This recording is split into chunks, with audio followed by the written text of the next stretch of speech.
Hallelujah. Hallelujah. Praise the Lord. Hallelujah. Praise the Lord. Let us pray. Father, we thank you. We lift our voice in praise to you for what you are doing in our life and for what you will do again.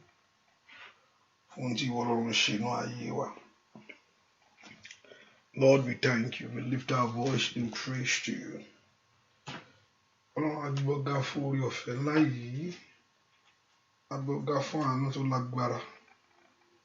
We thank you, Jehovah God. And for your faith, we lift our voice in praise. We lift our voice in honor, in adoration to your name. Olúwa for your faith, and tatanu to fún wa. Ẹnìmọ̀ Ísírẹ́lì, Olúwa gbọpẹ́. Olúwa gbà yín. What to Lord, we thank you. What to Lord, we thank you. What to Lord, we thank you. Agboga for agbára ńlá. Before we will ṣàtànú rẹ. Lord, we thank you, Lord, for everything concerning us. Ayọ̀ fún orí ọ̀fẹ́ tó fún wa. Ayọ̀ fún ìmọ́lẹ̀ ayé wa sẹ́. Ẹ̀mọ́ Ísírẹ́lì gbọpẹ́. Ẹ̀mọ́ Ísírẹ́lì Olúwa gbà yín. As we look unto you this morning, Lord, manifest your power. Agbára rẹ hàn bàbá.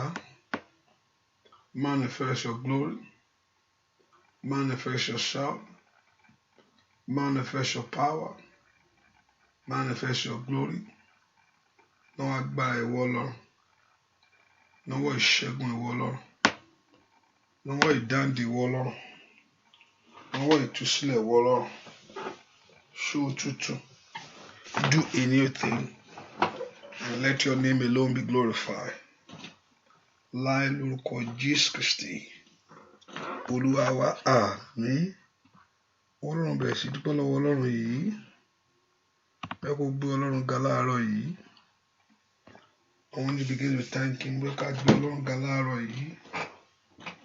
I want you to thank the Lord. Bẹ́ẹ̀ kó yìn fún orí ọ̀fẹ́ tó fún. Fún àánú láti orí gbà níwájú rẹ̀ sẹ́. I want us to thank him for everything concerning your life. Bẹ́ẹ̀ kó dúpẹ́ lọ́wọ́ Ọlọ́run yìí. Ọlọ́run mi ò ṣé o. Ọlọ́run mi ò ṣé o. Ọlọ́run mi ò ṣé o. Ọlọ́run mi ò ṣé o. Ọlọ́run mi ò ṣé o.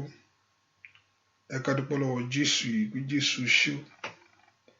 Jésù mo yìn ọ́. Jésù tó pọ̀ nípa tí agbára mo yìn ọ́. Just thank him for his love towards you. Dúpẹ́ fún àánú ńlá. Dúpẹ́ fún orí ọ̀fẹ́ ńlá èyí tó rí gbà láàárọ̀ yìí. Ohun tó bá pa ọpẹ́ rẹ̀ mọ̀ ṣe é gbè. You are alive. Dúpẹ́ fún orí ọ̀fẹ́ yìí, orí ọ̀fẹ́ pọ̀. Jésù ṣe fún orí ọ̀fẹ́ tó fún mi. Somebody appreciate God, appreciate him for this great love that he has given to you. Fún orí ọ̀fẹ́ àánú láti Ọlọ́run fún ọ yìí. Fún orí ọ̀fẹ́ ńlá yìí tó rí gbà níwájú Ọlọ́run yìí. I want us to thank this God. Ẹ ká dúpẹ́ lọ́wọ́ rẹ̀ sẹ́. O ṣé o bàbá. O ṣé Ọlọ́run mi. O ṣé o bàbá. Thank him, give him time, give him praise. Dúpẹ́ lọ́wọ́ rẹ̀ ni.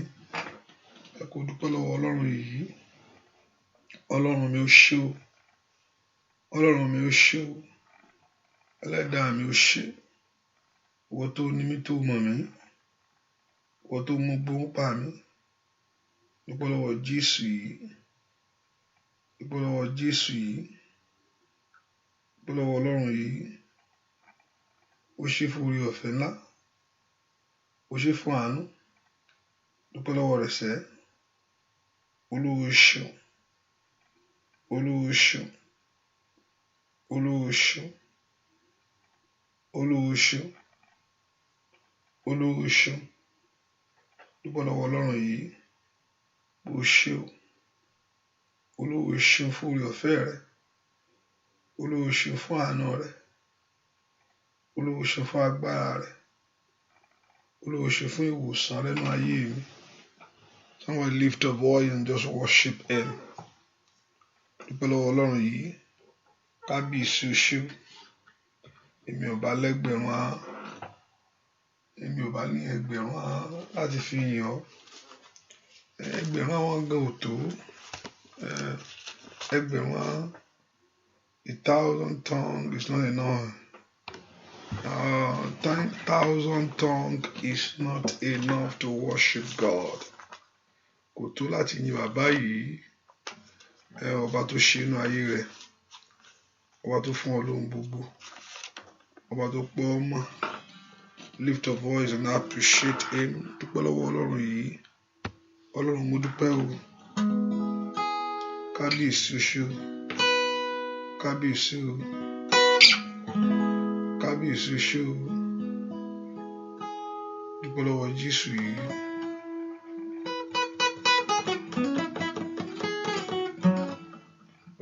Dúpẹ́ lọ́wọ́ Ọlọ́run yìí. I want you to thank him, lift your voice and worship him. Exalt him, lift your voice and honor him. Exalt him. Olúwa ṣeun. Ọkàn mi ọba ọ̀run. Dúpẹ́ lọ́wọ́ Jésù. Ọkàn mi ọba ọ̀run. Ọ̀rẹ́ wá sí ọ̀dọ̀ rẹ̀. Wọ́dáwó sàn dáadáa ríbi. Tàlàbà máa yìn rẹ̀ dúpẹ́. Ọkàn mi ọba ọ̀run. Mú ọrẹ wá sí ọ̀dọ̀ rẹ̀. Wọ́dáwó sàn dáadáa ríbi. Tàlàbà máa yìn rẹ̀ sí ọ̀run.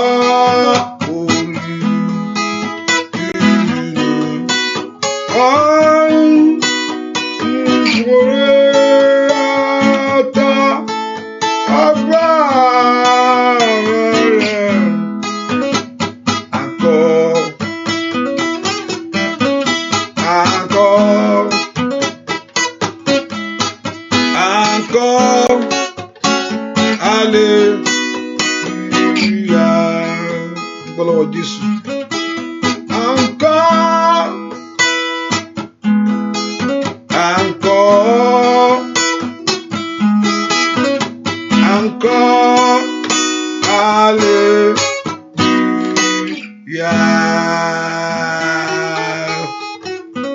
Dúpẹ́ lọ́wọ́ Jésù ó ṣó. Dúpẹ́ lọ́wọ́ Ọlọ́run alààyè sẹ́. Kábíyèsí inú ṣó. Kábíyèsí ó ṣó. Dúpẹ́ lọ́wọ́ Jésù yìí. Ó dúpẹ́. Ó bá fi gbogbo ògo fún Ọlọ́run yìí. Wọ́n ló tó bẹ́ẹ̀. Ìwà ló yẹ.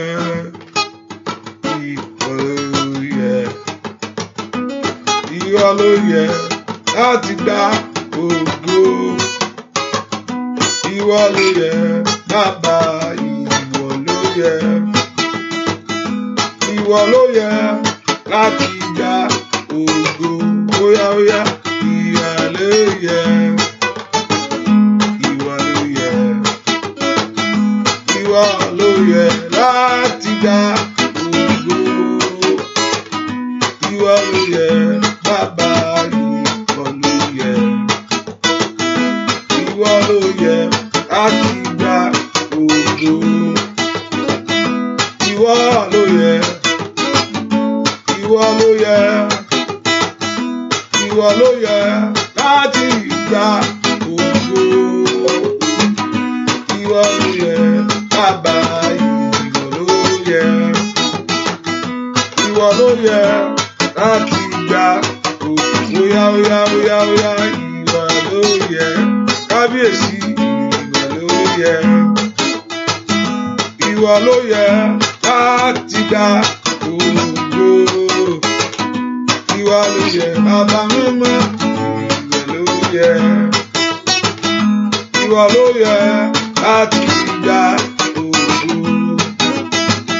Ìwọ ló yẹ. Ìwọ ló yẹ. Ìwọ ló yẹ láti gba ògo. Ìwọ ló yẹ. Kábíyèsí, ìwọ ló yẹ. Ìwọ ló yẹ láti gba ògo. Óyá, ìwọ ló yẹ. Ìwọ ló yẹ. Ìwọ ló yẹ láti gba ògo. Ìwọ ló yẹ. Kábíyèsí, ìwọ ló yẹ. Ìwọ ló yẹ láti gba ògo. Ìwọ ló yẹ. Ìwọ ló yẹ. Ìwọ ló yẹ láti gba ògo. Ìwọ ló yẹ bàbá, ìwọ ló yẹ. Ìwọ ló yẹ láti gba ògo. Bàbá mi ránṣẹ́, ìwọ ló yẹ. Ìwọ ló yẹ. Ìwọ ló yẹ láti gba ògo. Ìwọ ló yẹ. Óyá, ìwọ ló yẹ. Ìwọ ló yẹ láti gba ògo. Ìwọ ló yẹ láti gba ògo. Óyá, ìwọ ló yẹ láti gba ògo.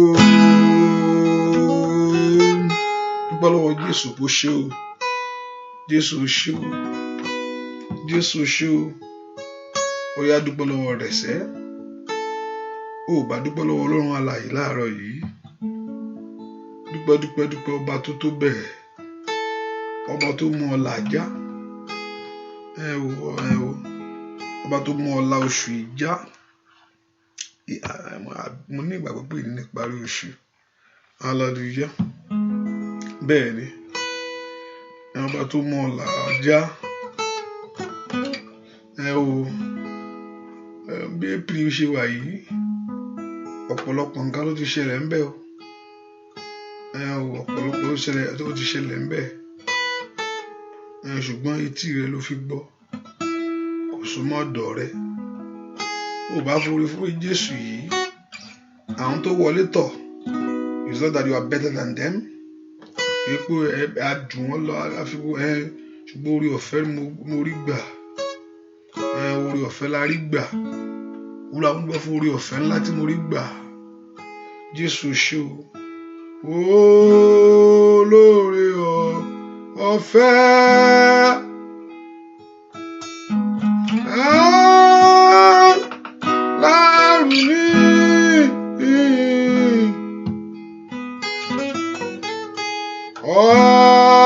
Ọlọ́run àgbáyé,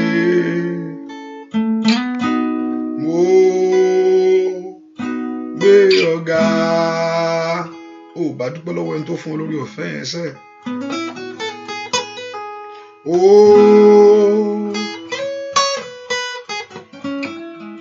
Lórí ọ̀fẹ́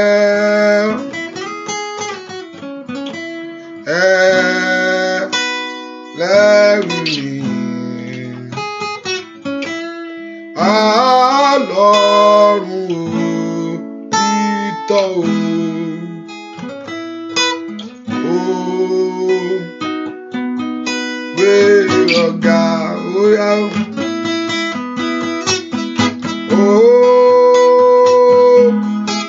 lórí ọ̀fẹ́ ọba tó pa ọmọ ẹlẹ́rù ni.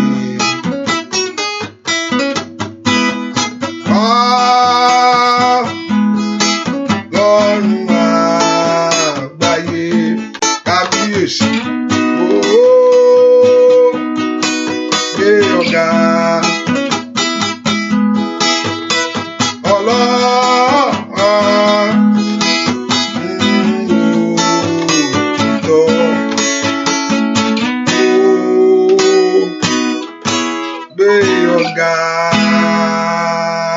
Dúpẹ́ fún orí ọ̀fẹ́ ńlá tó fún ọ. Lord, lift your voice and just exalt him. Dúpẹ́ lọ́wọ́ rẹ̀ sẹ́ fún orí ọ̀fẹ́ ààbò àti ìpamọ́ lórí ohun gbogbo. Dúpẹ́ lọ́wọ́ Jésù. Bílẹ̀ pé ìṣiṣẹ́ kan ló ń bẹ láàrin ikú àti ìyè. Just one step. Mo ti rí ẹni tí ń rìn lọ tí mo ń wo lọ́kàn báyìí. Mo ń wo ẹni ẹ bó ṣe ń lọ lọ́kàn. Lójú ẹsẹ̀ ó sì lulẹ̀, ó sì lọ. Ẹni tó ń rìn lọ ni o. Mo ti gbéyàn dání. Hallelujah. Bẹ́ẹ̀ ni tí mo fọwọ́ ara mi gbé dání báyìí. Ìṣẹ́jú kan tó sì lọ. Ó ti tán pápátá. Ikú àti ìyè. Ìṣiṣẹ́ kan ni. Ọba tí yẹ kó gbé ìṣiṣẹ́ ikú. There is just between life. Ojú ẹ̀ṣẹ̀ kan ni kò ń ṣe méjì. Just one like this, that is it. Ojú rẹ̀ tó ń sọ̀rọ̀ tí ó sì sọ̀rọ̀ mọ́ lójú ẹ̀ṣẹ̀ ó ti lọ. Àìgbàṣe ń sọ̀rọ̀ ní ìsìn.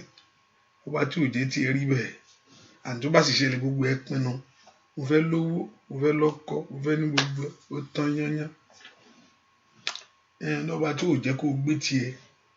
Ọba tó fún ọ ní ìṣiṣẹ́ iyè.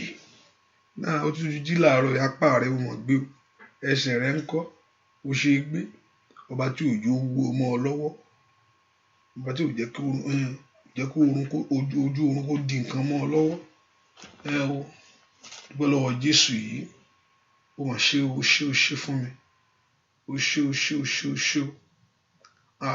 Ọ̀pọ̀lọpọ̀ bó ṣe ń dúpẹ́ kò tí ì gbàdúrà. Àfi tó ní pé Ọlọ́run bá ń ta wọ́n lọ́fà. Tá lọ fà ó bàbá, tá lọ fà ó lóró. Àfi tó Ọlọ́run bá bẹ ọ tá lọ fà ló ṣe gbà á.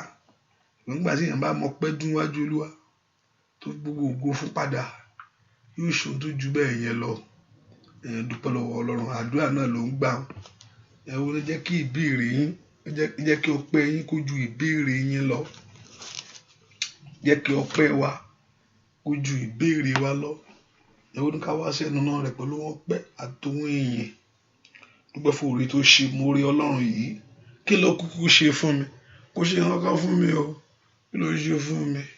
Mo láti jọ́ tí mo ti wà nù kínní. Àjọ tí mo yẹ ti ń gbàdúrà. Àjọ tí mo ti ń wá kiri. Mi ò rí o. Ó wò dáadáa ni. Tó o bá wò dáadáa ó rí. Ó mọ oore tó ṣe inú ayé rẹ̀. Bó tiẹ̀ dúró lásán yẹn. Oore ọ̀fẹ́ ló gbé ọ ró. Oore ọ̀fẹ́ ló gbé ọ ró. Oore ọ̀fẹ́ ló gbé ọ. orí ọ̀fẹ́ ni orí ọ̀fẹ́ rẹ ló ń gbà mí là. Orí ọ̀fẹ́ rẹ ló ń wò mí sànsẹ́. Bí kò bá ṣe orí ọ̀fẹ́ rẹ ń bá ṣègbé o bàbá. Bí kò bá ṣe orí ọ̀fẹ́ rẹ ń bá ṣègbé o bàbá. Orí ọ̀fẹ́ rẹ ni ó wò mí sàn. Orí ọ̀fẹ́ rẹ yóò ń gbà mí là bàbá. Bí ó bá ṣe orí ọ̀fẹ́ rẹ óyá yóò bá ṣe óyá lórúkọ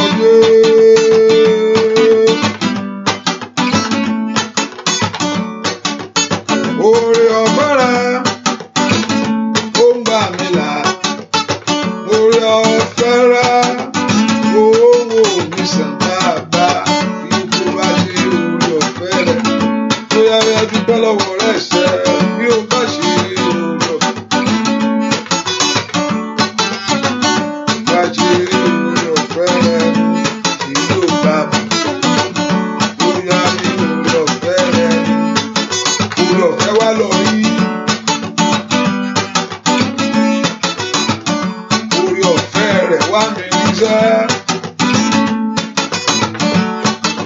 orí ọ̀fẹ́ rẹ̀ kó mi ọlọ́wọ́ gbogbo.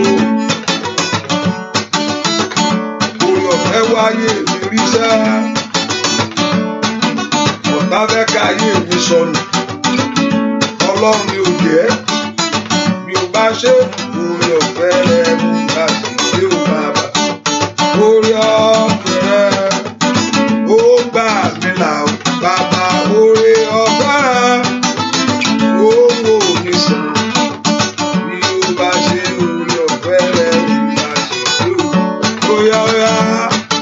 Bóyá fún gbogbo ògbó yẹn fún. Bí o bá ṣe orí ọ̀fẹ́ rẹ̀ bá sì gbé o bàbá. Sọ fún Jésù, Olúwa dárí àṣírí gbogbo jì. Olúwa dáríjì. Dárí ẹ̀ṣẹ̀ mi jì mí bàbá. Fún mi lẹ́mìí ìrònúpìwàdà tòótọ́. Give me the true repentant heart. Èyí tó ṣe pàtàkì níwájú Olúwa. Olúwa, give me the true repentant heart. Lord, give me that repentant heart.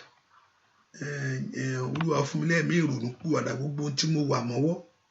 Gbogbo ṣé ò ń ṣe tiẹ̀, Olúwa gbà lọ́wọ́ mi. But everything that is not of God in your life, in your heart, gbogbo tí ò ń ṣe ti ìwọ Jésù, Olúwa gbà á. Orúkọ Jésù, Olúwa ṣàtúnṣe ńlá. Gbogbo ohun tó ń bẹnu ayé mi bá ó wà nú ẹ̀jẹ̀ mi ni. Òjò jáde nú ẹ̀jẹ̀ rẹ kíákíá. Bó ṣe bí mi nìyẹn, bí mo ṣe rí gangan. Ẹ má bínú gan o. Bí mo ṣe rí nìyẹn, tí bá bínú báyìí kò dẹ̀ ń pẹ́ lọ. Ṣùgbọ́n ìbínú yẹn lágbára gan. Tí n bá bínú, Olúwa gbà mí. Ohun tó ń ṣe tìwọ Jésù, Olúwa gbà á. Ask the Lord to take it away from you.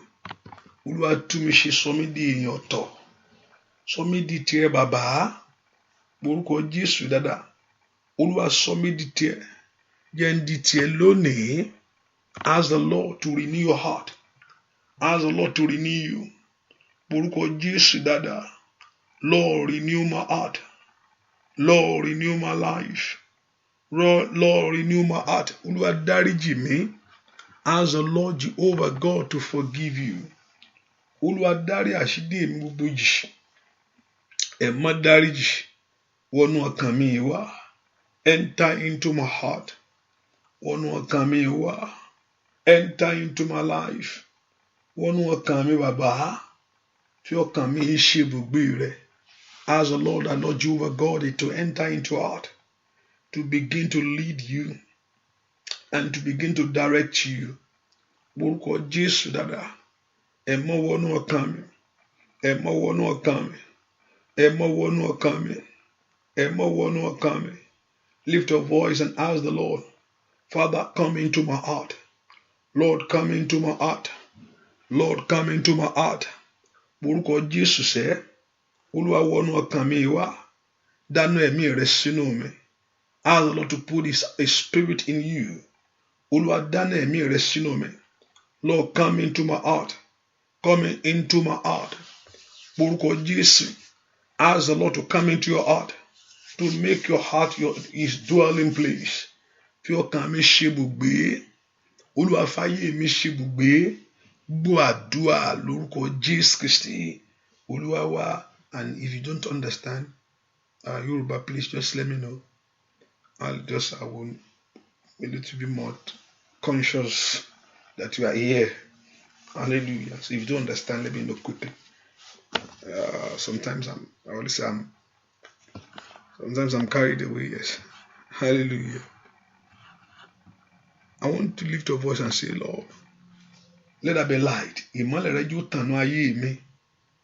Olúwa tàn mọ́lẹ̀ sí ayé mi. When there is light upon you, tí Ọlọ́run bá ti tàn mọ́lẹ̀, ó dán kí òkùnkùn kó sá lọ. What we need is the light of God. Kí ìmọ́lẹ̀ Ọlọ́run kó tàn. Kí iná Ọlọ́run kó tàn. Olúwa tàn mọ́lẹ̀ sí ayé mi. Mi gbọ́dọ̀ gbé ní òkùnkùn mọ́. Táyé ẹ̀ bá gbé ní òkùnkùn, ọ̀tá lè máa ṣe ohun tó yẹ kó ṣe. When someone lives in darkness, ìṣọ́ lè máa ṣe ẹni tí a da òkùnkùn bò ayé rẹ̀. Kò lè rí mọ́lẹ̀, kò rí ọ̀nà lọ. Ask the Lord, let there be light. Olúwa tàn mọ́lẹ̀ ńlá sínú ayé mi sẹ́. Let there be light of God. Olúwa tàn mọ́lẹ̀ agbára rẹ sínú ayé mi. Ẹ kò porúkọ Jésù. Ìmọ́lẹ̀ agbára tàn ó. Ìmọ́lẹ̀ agbára tàn. Ìmọ́lẹ̀ agbára Ọlọ́run tàn. Light of God. Gbogbo iṣẹ́ òkùnkùn kó sá lọ. That every works of darkness. Gbogbo iṣẹ́ òkùnkùn kó sá lọ. Porúkọ Jésù dáadáa. Kí ìmọ́lẹ̀ tàn nínú ayé mi. Ẹ kò porúkọ Jésù. Kí gbogbo iṣẹ́ òkùnkùn. As the work of darkness to disappear. Gbogbo iṣẹ́ òkùnkùn ní ọ̀nà mi. Porúkọ Jésù sẹ́. Ìmọ́lẹ̀ tàn nínú ayé mi. Ask the Lord to shine the light. Olúwa, shine that light. Let there be light. Let there be a light from above. Olúwa tàn mọ́lẹ̀ sínú ayé mi láàárọ̀ yìí. I want to walk in your light, O God. I want to walk in that light. Mo fẹ́ rìn inú ìmọ́lẹ̀. I want to walk in that light. Mo fẹ́ rìn inú ìmọ́lẹ̀ sẹ́. I want to walk in that light. That's why in Genesis chapter 1, it declared, let there be light. Ó ní kí ìmọ́lẹ̀ wà. Ẹni tí ayé rẹ̀ ń gbé ní òkùnkùn kò láṣeyọrí. Yóò kàtàlì àbò kàfàyàbò. That's why you need that light. Father, let there be light of you. Orúkọ Jésù dáadáa. Ask the Lord to light your life. Antalabo kàfàyàbò. The Lord Jehovah God to light your life, to direct your path. Kó bẹ̀ kó fi ìmọ́lẹ̀ sínú ayé rẹ sẹ́. Kó bẹ̀ sí darí ayé rẹ. Ọmọ Ọlọ́run lánàá kó gbàdúrà. Orúkọ Jésù. Let there be light of you, God. In my life. Olúwa tàn mọ́lẹ̀ rẹ sínú ayé mi. Orúkọ Jésù dáadáa. Olúwa tàn mọ́lẹ̀ rẹ sínú ayé mi. Olúwa tàn mọ́lẹ̀ rẹ sínú ayé mi. Olúwa tàn mọ́lẹ̀ rẹ sínú ọ̀nà mi. Orúkọ Jésù. Olúwa tàn. Orúkọ Jésù. Ask the Lord to light your light. Let there be light. No more I walk in darkness. No more my life live in darkness. Orúkọ Jésù. No more I walk in darkness. No more my life lives in darkness. Orúkọ Jésù. No more, no more, no more. Mashatali prado satayabo. Orúkọ Jésù dada. No more I walk in darkness. No more my life live in darkness. Mi gbọ́dọ̀ rìn ní òkùnkùn mọ́. Ìwọ òkùnkùn jáde. Ìwọ òkùnkùn jáde. Ìwọ agbára òkùnkùn jáde. Ìwọ agbára òkùnkùn jáde. Ìwọ agbára òkùnkùn jáde. Orúkọ Jésù. Ìwọ agbára òkùnkùn jáde. lórí ayé mi. Ìwà agbára òkùnkùn jáde. As that no more you walk in darkness. No more that your life walk in darkness. No more that your children walk in darkness. Mi ò gbọ́dọ̀ rìn ní òkùnkùn mọ́. Ó yá gbàdúrà. Ayé mi ò gbọ́dọ̀ rìn bẹ̀ mọ́. Ní orúkọ Jésù. Let my life come out of darkness. Let my walk come out of darkness. Ó yá ayé mi jáde ní òkùnkùn. Láàárọ̀ yìí ni. Lusaida bako faul stalia. Ma ur katalika faust tatayabo. Ask the Lord, your life should come out of darkness. Gbogbo iṣẹ́ òkùnkùn ẹ bàjẹ́. Olúwa mú ayé mi jáde ní òkùnkùn. Ó yá, let your life come out of it. Let your life come out of darkness. Let your walk come out of darkness. In the name of Jesus. Ó yá gbàdúrà sẹ́. Ayé mi jáde ní òkùnkùn. Ní orúkọ Jésù. Let my life come out of darkness. In the name of Jesus. Somebody open your heart and pray. Lift your voice to God. My Lord and my God. Let my life come out of darkness. Let my children come out of darkness. Let my work come out of darkness. Let my family come out of darkness. Can you lift your voice and pray that your life this hour come out of darkness? Kí ayé rẹ kó jáde ní òkùnkùn. Kí iṣẹ́ rẹ kó jáde ní òkùnkùn. Ní orúkọ Jésù. In the name of Jesus. In Jesus' name we pray. Orúkọ Jésù dada, call that Jesus. Lord, let the plans of darkness over me. Gbogbo ìgbìmọ̀ òkùnkùn, ìmọ̀ òkùnkùn lórí ayé mi kí ó bàjẹ́. Gbogbo ìfọwọ́sowọ́pọ̀, every joint hand of darkness. Gbogbo ìfọwọ́sowọ́pọ̀ òkùnkùn lórí ayé mi. Èṣù ò sí gbogbo ibi. Devil is not everywhere, but he has a network. He has a network. Èṣù kan ni kò sí níbo. Jésù Ọlọ́run nìkan ló wà níbi gbogbo. God is one that omnipresent. Satan is not omnipresent. But he has a network, a network. Connection everywhere. If you move from one place to another, you are not moved except you move to Christ, in Christ. That's the only place you are secure. Oh, I'm moving from one city to another city. Oh my God. Hallelujah. That don't change anything except God say, okay, move from one place to another. He has a great network. There's a great network connection. They can see. Hallelujah.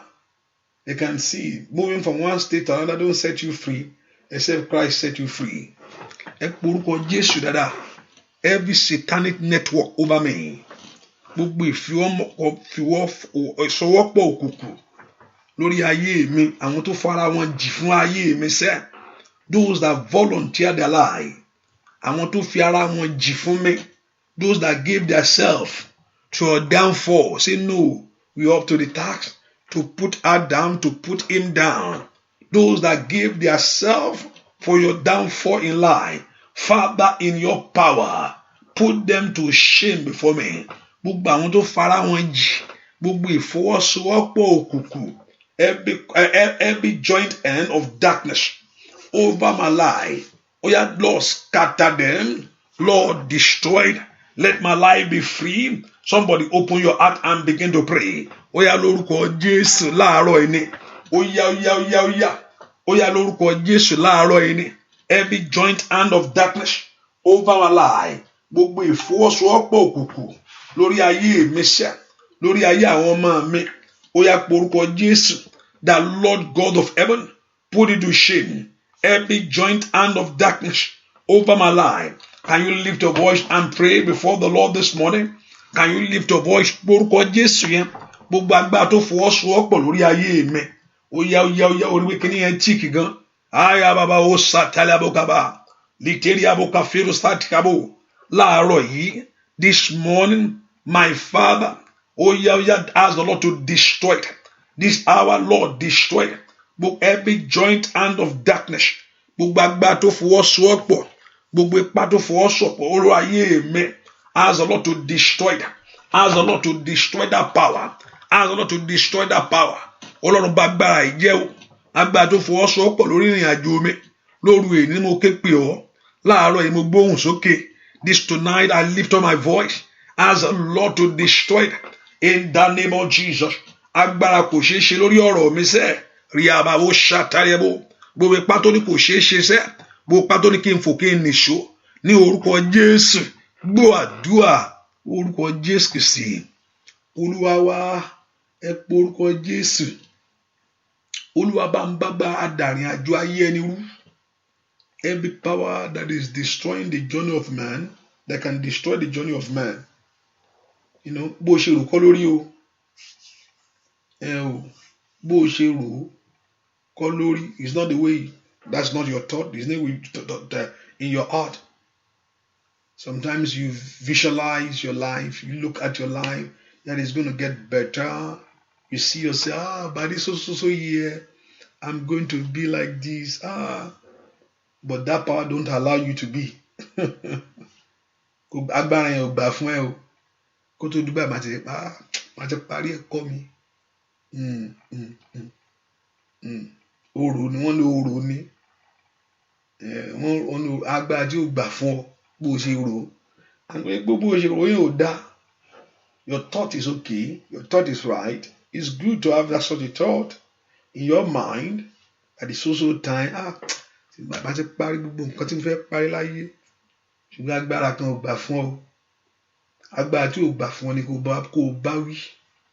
Bá ti dé country yẹn, between 1 year and everything ti wà okay fún mi. Agbára kan ni kò sì máa wá káàkiri. Gbogbo agbára tí ò fàyè gbà ní. Every power that don't want to allow you to move forward. Every power that don't want to allow the desires of your heart. Gbogbo agbára tí ò fẹ́ gbà bó ṣe rò. Pé Ọlọ́run ló kọ̀ pé kò ṣe rò ó dáa. So far he aligns to his will and his purpose for your life. God wants it to be like that for you. Ọlọ́run ò fẹ́ kó jìyà. God don't kí ló fẹ́ gbà nú ìyà rẹ̀. God don't want you to suffer. So what God has gained that I want her to suffer. I want him to suffer. So it has to be. I know suffering is the weapons of is the weapons. God allow it to build us, but not his own will for you to suffer. I know that. He said, I know the thought that I have towards you.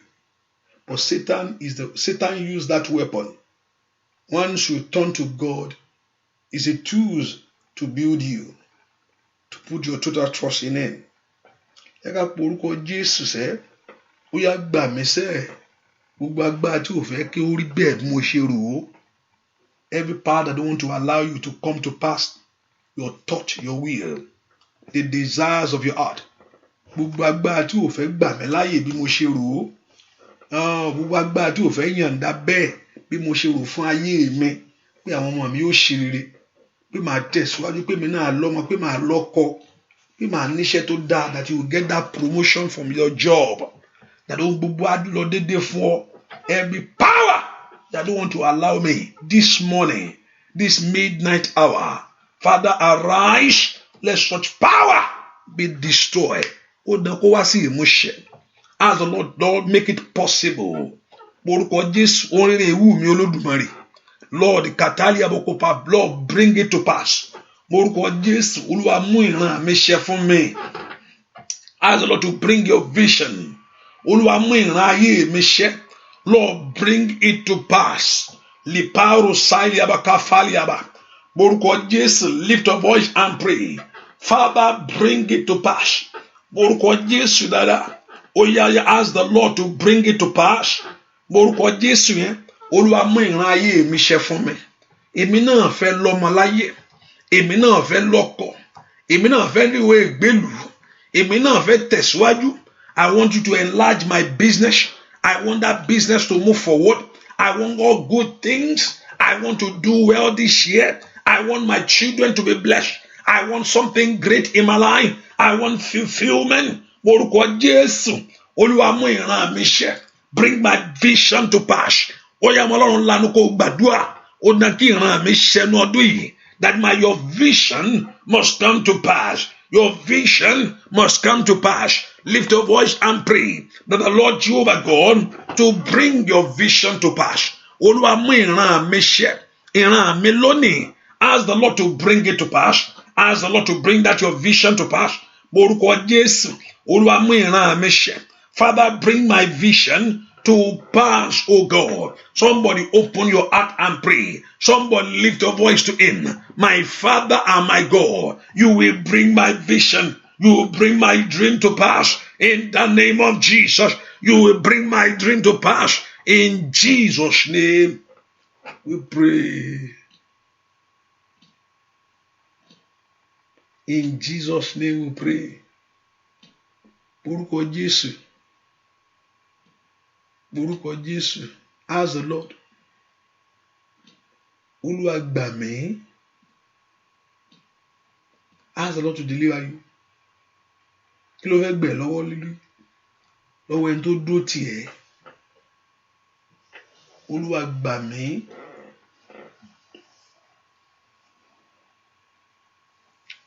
Ask the Lord to deliver you. Olúwa gbà mí lọ́wọ́ agbára tó dúró tì mí, lọ́wọ́ èèyàn yìí tó dúró tì mí. Olúwa gbà mí. Olúwa gbà mí lọ́wọ́ ẹni tó dúró tì mí. Gbà mí èèyàn ò kí ń mọ nǹkan kan àfi tí Ọlọ́run bá ṣíyàn lójú. Àfi tí Ọlọ́run bá ṣíyàn lójú. I said when God open your eyes to see. And if you are tó yàn bá ṣe ń gbàdúrà. Prayer, I know God sometimes will step in and direct your path and lead you to pray the right one.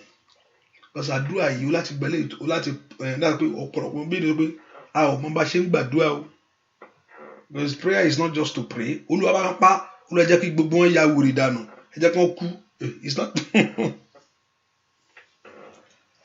He said God give you the right word to say. Ẹ bẹ́ kí ẹ̀mí Ọlọ́run kó darí ẹ̀. Ọ̀pọ̀lọpọ̀ sákàn arẹ́rìn rẹ̀ ta ló ń sọ tó ń tan ara ẹ̀ ń bí. Why am I saying it? I'm seeing somebody. It's just like I will not someone beside you. And to do to me. And to do to me. And to do to your pa ọ́ lára. I want to destroy your life. Olúwa gbà mí.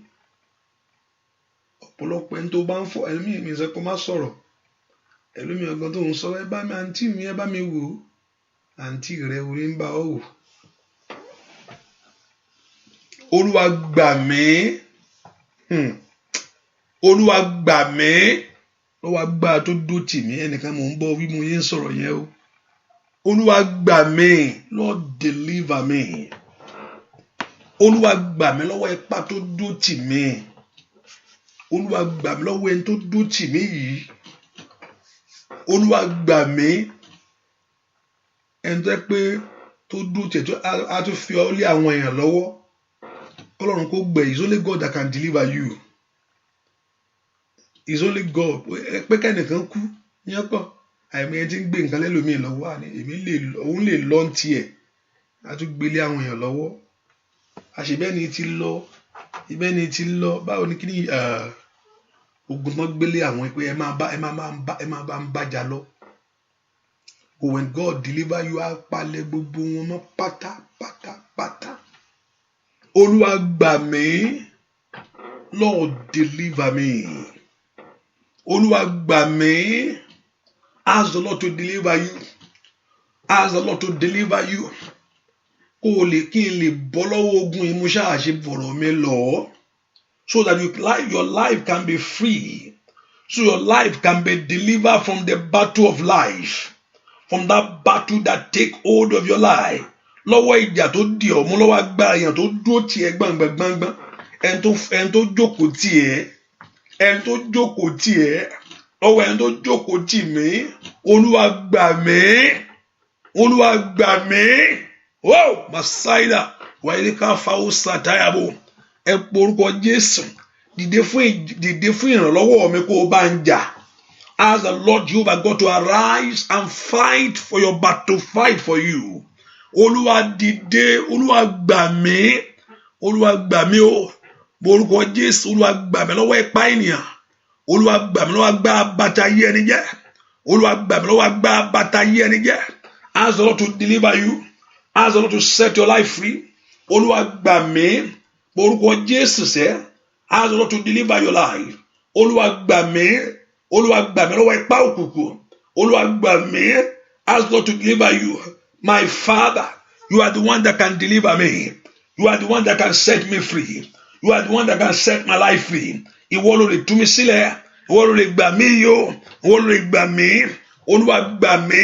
Somebody lift your voice and pray. Lord, deliver me.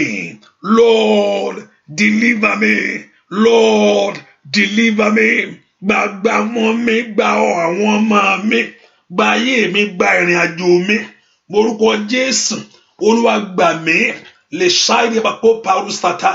Lideri abakó perusaterebo. Olúwa gbà mí. Ask the Lord this morning, set my life free. Gbà mí tọmọtọmọ mi. Gbà mí tayátayátá. Gbà mí tilétilé. Ask the Lord to deliver you. Gbọ́ àdúrà lórúkọ Jésù Kristi. Olúwa wa, I'm not going to take much of your time. I'm going to share grace now. You know the prayer continue tomorrow morning by 6 a.m. By 6 a.m. the prayer continue. So I'm not going to take much of your time. By 6 a.m. again the prayer continue, which I just encourage you for you to pray. Nothing else.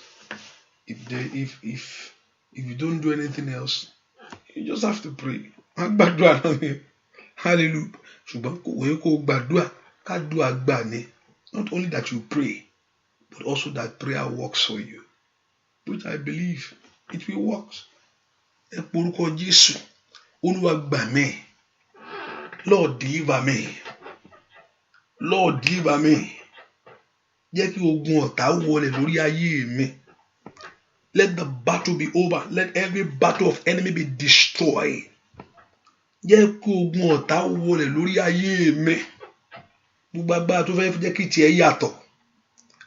power that wants your own to be different. Tó bá tiẹ̀ yàtọ̀ sóhun rere kò bá tiẹ̀ dá. Tó bá yàtọ̀ fún rere kò bá tiẹ̀ dá. Oore ló yàtọ̀ sí. That's good. Ó yàtọ̀ fún rere. Ṣùgbọ́n tó bá gbàgbà tó fẹ́ kí tiẹ̀ yàtọ̀ láàrin ẹbí. That want your own to be different from the family. Láàrin ọ̀rẹ́. Gbogbo agbára fi àjẹní. Ọlọ́run gbà mí. Gbogbo agbára tó ní kí tèmi yàtọ̀ o. Láàrin àwọn ọ̀rẹ́ mi gbogbo. Gbogbo agbára ẹ̀yìn. Every power of backwardness. That power of failure. That power of stagnancy. Láàárọ̀ ẹni kò yanjú ẹ̀ fún mi. Láàárọ̀ ẹni kò gbà mí. Láàárọ̀ ẹni kò yanjú ẹ̀ fún mi. Láàárọ̀ ẹni kò gbà mí. Láàárọ̀ ẹni kò yanjú ẹ̀ fún mi. This morning said to it, oh God. This morning deliver me from that power. This morning deliver me, deliver my children. This morning deliver my work. This morning deliver me. Orúkọ Jésù láàárọ̀ yìí ni. Mo ní kó gbà mí. Olúwa gbà mí. Olúwa gbà mí. Ask the Lord, my Father, this morning, oh God. Olúwa gbà mí. Olúwa gbà mí. Ask the Lord to deliver you. Ask the Lord to set you free. Olúwa gbà mí. Lọ́wọ́ ipá òkùnkùn yìí. Olúwa gbà mí. Olúwa gbà ayé mi. Lọ́wọ́ ìrankíran. Lọ́wọ́ àlákàlà. Ní orúkọ Jésù. Ask the Lord to deliver you. Olúwa gbà mí. Ó lè gbà mí. Gbọ́ àdúrà lórúkọ Jésù Kristi. Olúwa wá. Orúkọ Jésù. Ọlọ́run ó ti tó àkókò. Ó ti tó àkókò. It's time. Ó ti tó àkókò.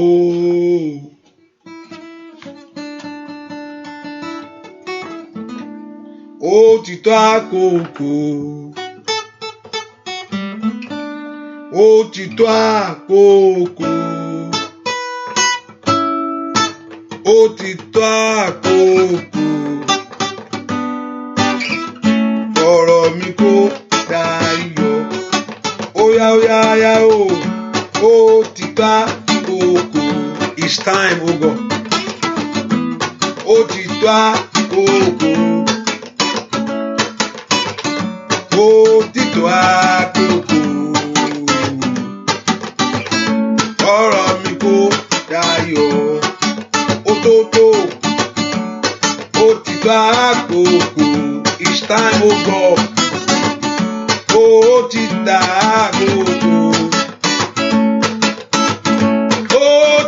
àkókò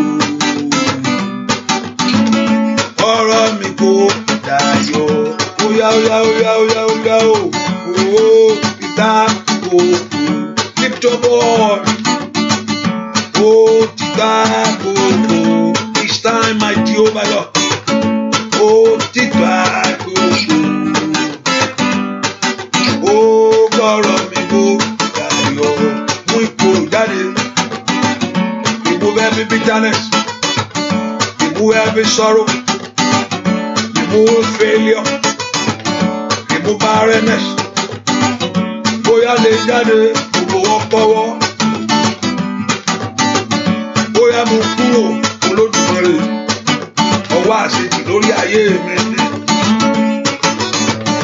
ọwọ́ àkóbọ́, ọwọ́ gbèsè, ọwọ́ àìsàn.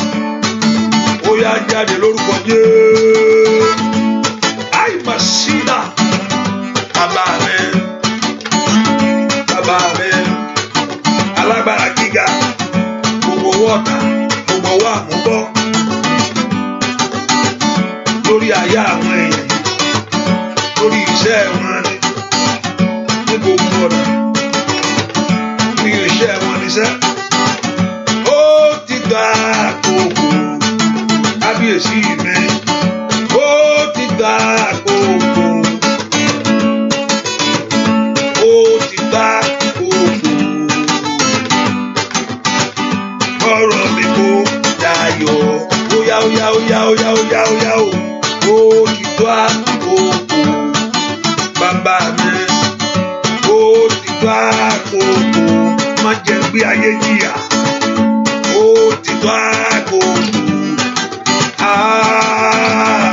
Ọ̀rọ̀ mi kò dayọ̀ bóyá jáde lọ́wọ́ ìpò ẹ̀rú come out of that place where you are bóyá bọ́ lọ́wọ́ ògùn ọ̀tá bóyá bọ́ lọ́wọ́ agbára òkú bóyá bọ́ lọ́wọ́ àṣetì bóyá bọ́ lọ́wọ́ àìsàn bóyá óyá lórúkọ Jésù.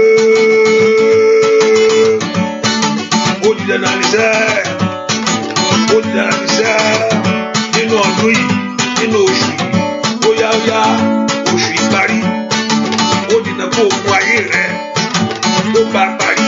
Today is the last day of the month, last day in April. Every of your battle must go with it. Gbogbo ìjà rẹ kó dán lórúkọ Jésù.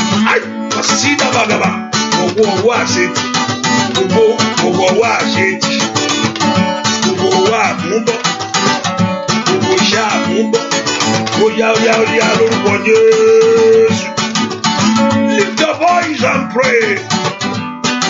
The Lord Jehovah God must put an end to it. Ó di dandan sẹ́, ogun náà kó wọlẹ̀, ìjà náà kó tán.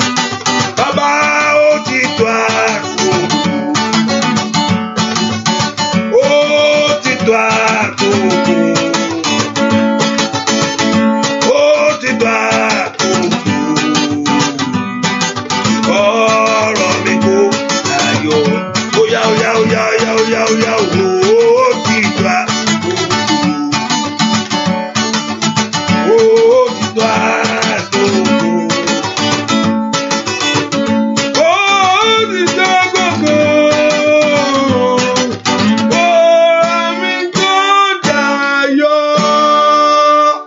Ẹnìkan gbàdúrà ohun tí ń bẹnu ọwọ́ rẹ kó lọ bá mú jáde.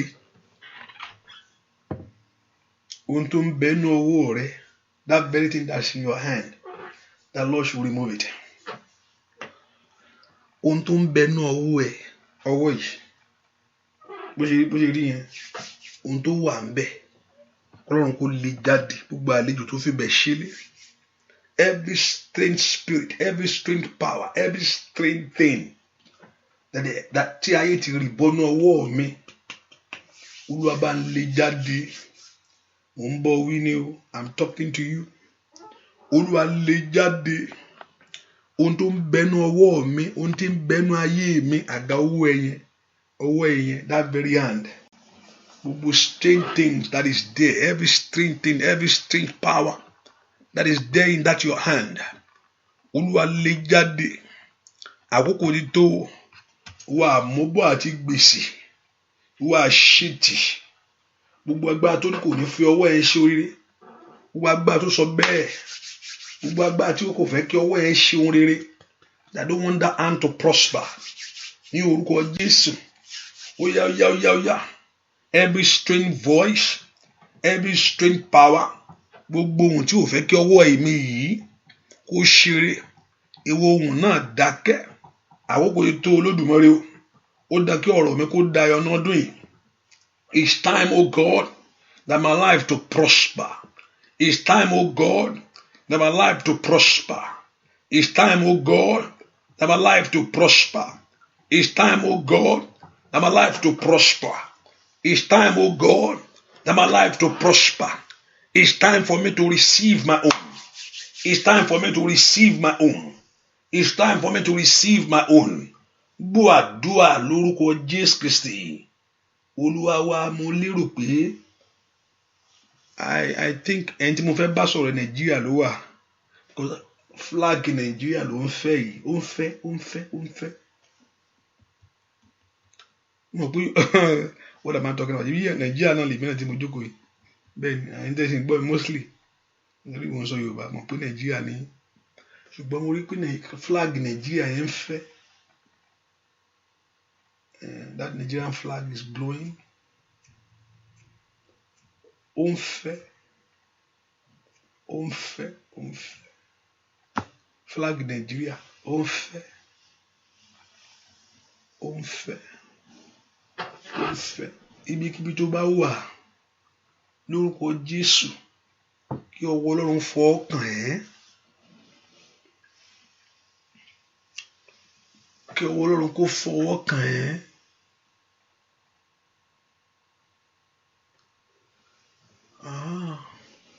Kí ọwọ́ Ọlọ́run kó fọwọ́ kàn ẹ́. Ìwọ tó wà mẹ́ẹ̀ lórílẹ̀-èdè Nàìjíríà yẹn, I'm talking to that person. Lórílẹ̀-èdè yìí, Olúwa gbé orí mi sókè. Ẹnìkan gbà orílẹ̀-èdè Nàìjíríà ló wà. Sọ pé lórílẹ̀-èdè yìí tí mo wà yìí, Olúwa gbé orí mi sókè. Lord, lift me up. Gbogbo tó ti dúró, tó ti dúró lórí ayé mi, tó ti dúró. Lónìí Olúwa bá mi tẹ ọwọ́ agbára sí, gbàǹgbé dìde.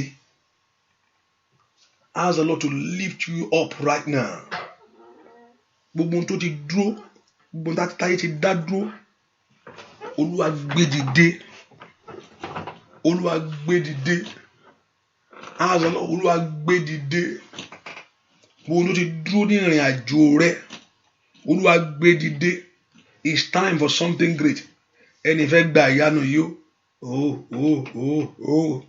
Thank you, my Father. Oh, thank you, Holy Spirit. Oh, Satalia Okafauri Sada. Bẹ́ẹ̀ni, ìyanu yẹn kó bẹ̀rẹ̀. Gbogbo ló lè dùnú ayé rẹ lórúkọ Jésù k'Ọlọ́run kó gbé dìde. Óyá. Lórúkọ Jésù, óyá. K'Ọlọ́run kó gba orílẹ̀-èdè yẹn fún ọ. Olúwa gba orílẹ̀-èdè yìí fún mi. Òun bá ti fẹsẹ̀ tẹ̀ ní ìní. Olúwa ó gbà fún mi.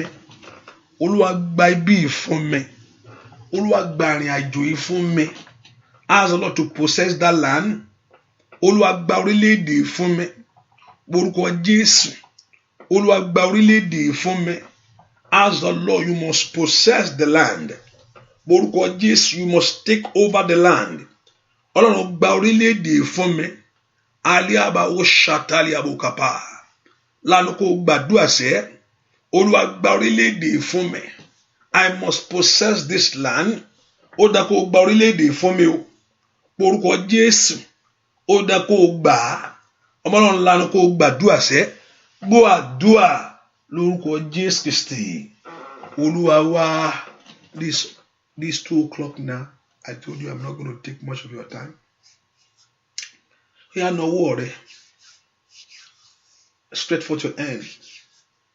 It will make more sense to you when the Lord answers your prayers. It will make sense to you. The prayer will have a meaning. àdúrà yá á wá ní ìtumọ̀ sí ẹ ìgbà tó ohun tó ń wá yẹn wá rí mú kó di pé ẹ bá yin Olúwa lógo, ẹ bá yin Olúwa lógo, abọ́ yìn ẹ bá yin Olúwa lógo. It will make more sense to you when you see yourself in that position that you are longing for. When you see yourself in fulfillment of your dreams, you are fulfilling your dreams and your vision. Gbogbo wa ń ṣepọ̀ fún oore fún ẹ. You would see yourself kí ọ̀tá rẹ ṣubú wájú ẹ. It will make more sense that the enemies of your life bow before you, like the enemies of Joseph. Tó dọ̀bálẹ̀ gbalaja tí ìran rẹ ṣẹ. It will make more sense to you that your dreams and your visions come to life, not just to be a dreamer. He's a dreamer. And then sometimes people look at your life. Ṣòròpó sì lè ṣẹlẹ̀ fún ẹ ṣá. Ṣáàláì kò máa múnú ara rẹ dùn. Àdúrà wo ló ń gbà? Go and sit down. Just better go and find your life very well. You're just wasting your time praying. People can say it. People can say it won't make more sense, and people know how to say it. I've been in a situation. You hear a lot of things in life. It takes God. It's okay, like God. But the miracle will silence the enemies. You don't have to fight. Let the miracle of your life silence them. That's anything, you don't fight it. Just look and let go. At the end, the miracle of Joseph silenced the brothers. Kí ìyanu rẹ kó pọ̀ tá rẹ lẹ́nu mọ́ ni, kó mú ọ dákẹ́ ìyanu mi ṣẹlẹ̀. Gbogbo àwọn tó ti wù ẹ́ pín, say it is over for you. You can't do it. And your miracle silent them. Do you know that thing that yeah, they say yes. Let your miracle today silence all your enemies. Let your miracle silence all your enemies. Kí ìyanu ayé rẹ kó pọ̀ tá rẹ lẹ́nu mọ́. Gbogbo àwọn tó ti wù ẹ́ pín pé báwo ló ṣe fẹ́ ṣe? Gbogbo àwọn tó pé I feel it báwo ló ṣe fẹ́ ṣe mọ́? How is going to do it? How is going to make it? How? Lórúkọ Jésù mo pa ní àṣẹ lọ́rọ̀ kí ìyanu rẹ kó pa wọ́n lẹ́nu mọ́. Let your miracle silence them. Kí ìyanu rẹ kó pa wọ́n lẹ́nu mọ́. Let your miracle silence them. Ọba tó mọ̀ ẹ́ ṣe tó mú àwọn èèyàn látòrí àkìtàn èyí tó mú wọn jókòó pẹ̀lú àwọn ọba aládé the Lord that will bring some from the dungeon and make them to sit with the kings. Lórúkọ Jésù mo pa ní àṣẹ lọ́wọ́lọ́wọ́ ìyanu ayé rẹ kó pọ̀ tá rẹ lọ mọ́. Ibi tán ti rú ọpẹ́ pátá. When they say it is over, there's no hope anymore. There's no way she can do it. There's no way how we can get it. Oh, forget about it. It is over. Today, because you believe God. Torí pé o gbọ́ Ọlọ́run gbọ́, mo ní kí ìyanu rẹ kó pa wọ́n lẹ́nu mọ́. Ìyanu ṣẹlẹ̀. O ma tó torí aba. Ó tẹ̀rí aba kapali abo. So tó torí kaba. Oya. I pray let your miracle happen. Ìyanu máa ṣẹlẹ̀. Ìyanu máa ṣẹlẹ̀. Ìyanu tójú á rí. Jẹ́ kó ṣẹlẹ̀ láyé mi. Ìyanu máa ṣẹlẹ̀. What am I saying? That a miracle happen in your life. Let that be a miracle. Ìyanu máa ṣẹlẹ̀. Ìyanu máa ṣẹlẹ̀. Ìyanu tójú á rí. Máa ṣẹlẹ̀ láyé mi. Ìyanu máa Oya. Ìyanu máa ṣẹlẹ̀. Ìyanu máa ṣẹlẹ̀. Ìyanu tójú á rí sá. Ẹ kó ṣẹlẹ̀ láyé mi. Ìyanu máa ṣẹlẹ̀. Ìyanu máa ṣẹlẹ̀. Ìyanu máa ṣẹlẹ̀. Ìyanu tójú á rí. Ẹ kó ṣẹlẹ̀ láyé mi. Ìyanu máa ṣẹlẹ̀. Ìyanu máa ṣẹlẹ̀. Ìyanu máa ṣẹlẹ̀. Ìyanu tójú á rí. Ẹ kó ṣẹlẹ̀ láyé mi. Ìyanu máa ṣẹlẹ̀ lẹ́jọ́. Ìyanu máa ṣẹlẹ̀ ooo. Orí ayé mi ni. Ìyanu máa ṣẹlẹ̀, ìyanu tójú á rí, jẹ́ kó ṣẹlẹ̀ láyé mi. Ìyanu ó yáyá, ìyanu máa ṣẹlẹ̀, ìyanu máa ṣẹlẹ̀, ìyanu tójú á rí, jẹ́ kó ṣẹlẹ̀ láyé mi. Ìyanu máa ṣẹlẹ̀. That will bring your testimony, that will bring your faith to be great before people. When that miracle happen in your life, but ìyanu yẹn bá bẹ̀ lórí ayé, tí ayé bá rí ìyanu yẹn, Jésù ọgá mọ tó ń sọ, when they will not believe unless they experience the miracle. Báwọn yóò lè gbàgbọ́, ọ̀pọ̀lọpọ̀ fún wáyànú káàkiri. Ilé ni ilé, olùkọ́ fẹ́ gbàgbọ́ ni. Hallelujah. I pray for you. Kí ìyanu yẹn ṣẹlẹ̀. Ẹ ká porúkọ Jésù. Olúwa jẹ́ kí ayé mi dùn. Olúwa jẹ́ kí ayé mi dùn. Oyin yẹn nìyẹn. Olúwa mú ìkorò kúrò nínú ayé mi. Màá ṣoore ọ̀fẹ́ báyìí. It's time to go. Olúwa jẹ́ kí ayé mi dùn. Oyin rèé bàbá. Oyin rèé. Look at it. Oyin ni. Mo ní tó bá dùn lẹ́nu ẹ. Àpé you have a taste for something great. Ọlọ́run ti wáyé kó máa dùn láyé. If that thing can be sweet in your mouth. Tó bá lè dùn lórí ahọ́n ẹ tí ò bá korò. Àpé I will need taste for something good. Ó sọ pé taste and see that the Lord is good. Ó yá ìwọ ayé mi dùn. Ìwọ ayé mi dùn. Ìwọ ìkorò tí ayé gbé sínú ayé mi. That very sorrow, that very bitterness, that very thing in your life. Ètí ò jẹ́ kí ìrànlọ́wọ́ dé. Orúkọ Jésù, that very situation, that Tatalia Boko Paro Satalabaya. As a Lord, Olúwa mo dán wò lónìí o. Mo tẹ̀lé ọ̀rọ̀ rẹ̀. Ó dán kí ayé mi dùn. Ó dán kí iṣẹ́ mi dùn. Ó dán kí ìrìn àjò mi dùn. Orúkọ ó dán kó dùn fún mi ní ọdún yìí. Ó dán kó dùn fún mi ní ọdún yìí. Ó dán kó dùn fún mi ní ọdún yìí. Ó dán kó dùn fún mi ní ọdún yìí. Ó dán kó dùn fún mi ní oṣù yìí. Ìparí oṣù rẹ̀. This is the last day in this very month. Ó dán kó gun ayé rẹ kó bá lọ. Ó dán kí ìdààmú rẹ kó bá lọ. Your failure must go with it very month. Ó dán kí ìdààmú rẹ kó bá oṣù yìí lọ bẹ́ẹ̀. Àṣẹ Ọlọ́run ní orúkọ Jésù. Likali abakafalia sotolia kapa. Ó yẹ in the month of May. Ó dán kí ayọ̀ rẹ kó dé pẹ̀lú ẹ. Oh yeah. Somebody, can you lift your voice and pray? Kí ayọ̀ rẹ kó bá May yẹn wọlé. Kí ìbànújẹ́ rẹ kó bá oṣù yìí lọ. Orúkọ that in that month of May, something great must happen for you. In this very month, kólí akata, kò tí ì pẹ́jù o. Ìyanu sì lè ṣẹlẹ̀ lénìí. Ṣùgbọ́n ìdààmú rẹ kó bá lọ. Let your disappointment go with this month. Ó yá kó bá oṣù yìí lọ bẹ́ẹ̀.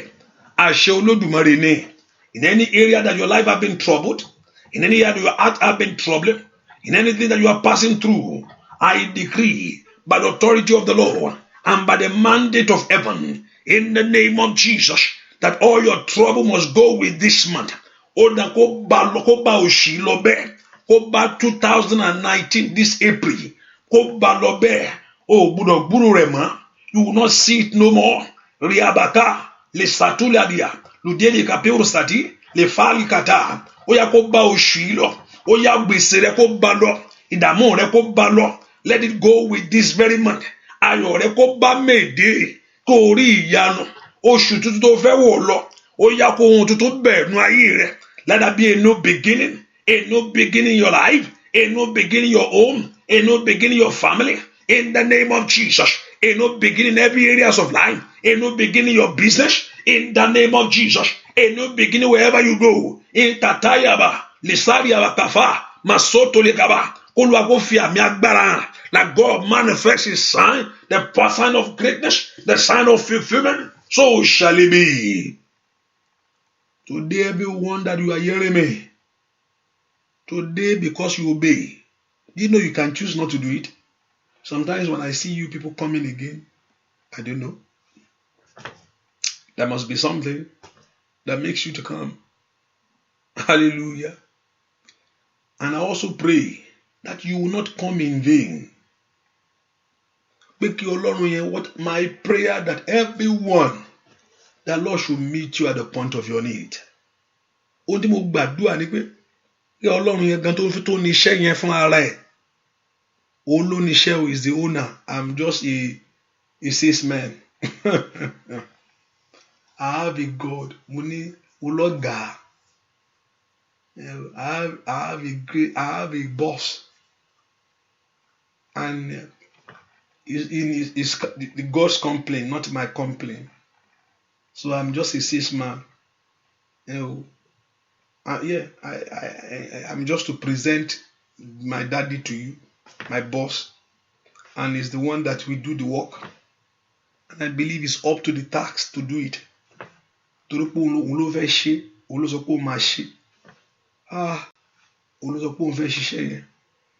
Ṣé bí kí mi sọ̀rọ̀ ń pa ẹ̀ tí ẹni kò ṣiṣẹ́ bẹ́ẹ̀ ni tí èmi ní kí mi sọ̀rọ̀ ń pa ẹ̀ tí ẹni kò ṣiṣẹ́ náà mo ti sọ̀rọ̀ ń pa ẹ̀ bí alágbára ni. And in that areas of your life tó o ti nídìí Ọlọ́run yẹn ó yá kó ṣe ìyanu yẹn náà ayé ẹ̀. Ẹnìkan lọ́wọ́lọ́wọ́ no gata tí ayé ju ayé ẹ̀ sí kí ayé rẹ̀ jáde ń bẹ̀ yẹn kí ayé rẹ̀ jáde ń bẹ̀ yẹn kó ogun yẹn kó ṣẹ́ ìrànlọ́wọ́ kó dé fún ẹ ayé ẹ̀ kó jáde kó ń gọ́ta.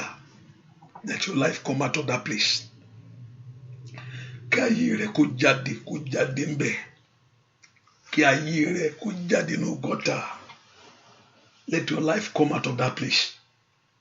O ò ní gbé gọ́tà ṣayé mọ́. You will not live in that place anymore. Bẹ́ẹ̀ ni ó sì rí. I pray the Lord answer you at the point of your need. At that very point that you need Him, you know it. No matter what I'm saying to you, you have something that you need God for. May Jehovah God answer you at that very point. May your life be a testimony. Ẹ lọ ṣeré o.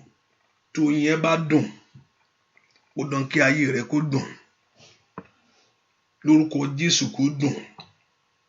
Lórúkọ Jésù kó dùn. Ìkorò ayé rẹ kó jáde. Lórúkọ Jésù adùn kó darapọ̀ mọ́ ayé ẹ. Let joy mix with your life. Let sweetness, let gladness mix with your life.